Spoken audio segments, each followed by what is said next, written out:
Hi everyone, big thanks to the creative genius of Nicola Beard for this.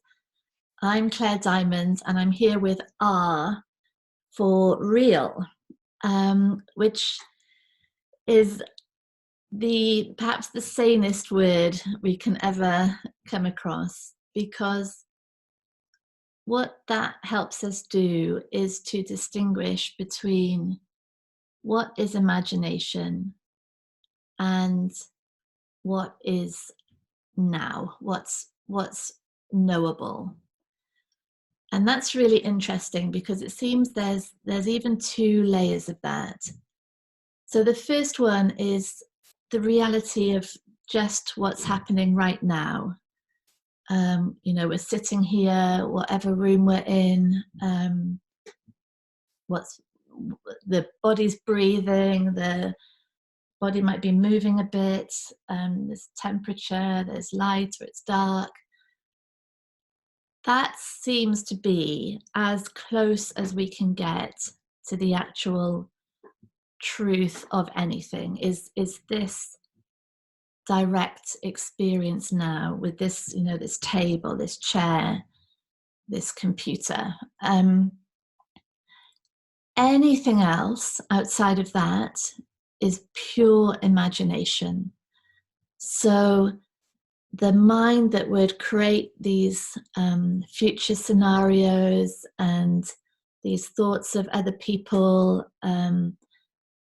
images of the past, things that we have to solve, problems that are out there, things that are wrong with us, things that we should be doing differently. All of this, all of that is imagination. There's no way around it. There's no truth to it, because all of it, the whole entire lot of it, will change with a new thought or a new piece of information or a new belief or a shift in understanding or a different idea of who we are or what someone is or what this pandemic is, for example. All of it will change. And so we already have that very beautiful distinction between the simple reality of this moment right now and the imagined, created world that the mind lives in, the self lives in, which can be exhausting, it can be terrifying.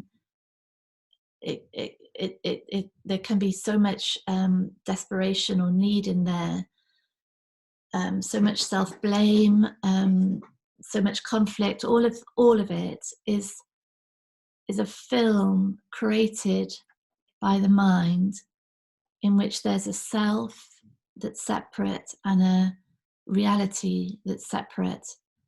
But what we know is that whole film is just created out of the same conditioned pattern of thinking. It's just an arising that's there. And we don't need to get rid of it. We don't need to change it. It's just actually evidence of the incredible creative power of the human nature. So it's there. It's amazing that it's there, and it's also not true. And so that brings us to just this simple reality here, right now. And this is interesting because even this isn't quite as real as it seems. Because what this is here is an experience created through the restricted perceptual senses of this mind body that creates a very, very, very limited, narrow idea of what is right now. So, for example, I could say, this is what is right now, and I could point out the curtains and the chairs and the kitchen that I can see over there, and a bit of noise from people building some things. But to this ant maybe that's on the table,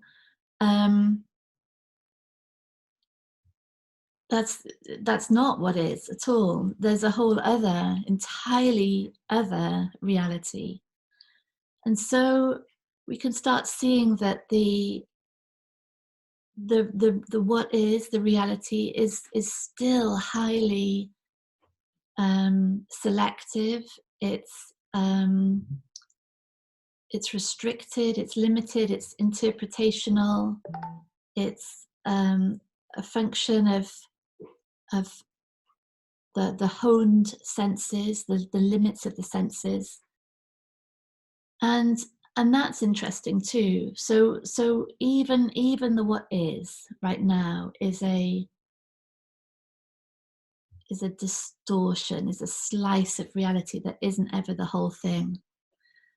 And all this takes us back and back and back to the realization that the only thing that's actually constant, actually real, actually unchanging and unlimited is the presence of who we are, is the existence of us, the life or the consciousness that gives rise to all this, that's beyond perception, beyond concept, beyond words, beyond language. And that's us. If we're going to get real, we go all the way back, way beyond imagination, way beyond concepts, and way beyond even this right now, to that pure space of livingness, of beingness, that is fundamentally who we are. That's all that we can be. Everything else is transient, changing. It's not us. So yeah, and that's sanity. That's the only sanity, in fact, because that's the absence of delusion. It's the absence of belief in a concept that's going to change. It's the pure space of freedom, really, and infinite potential.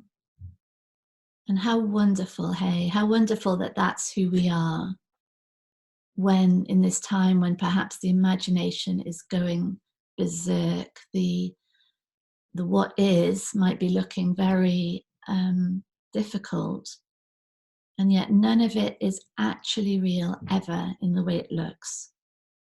And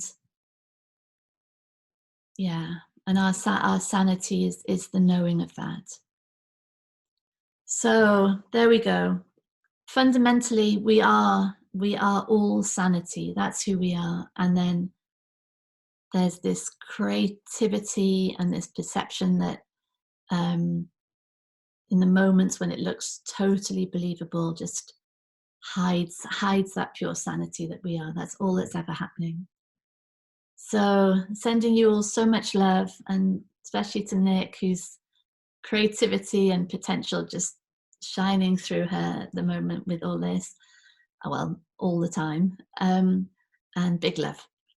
Bye.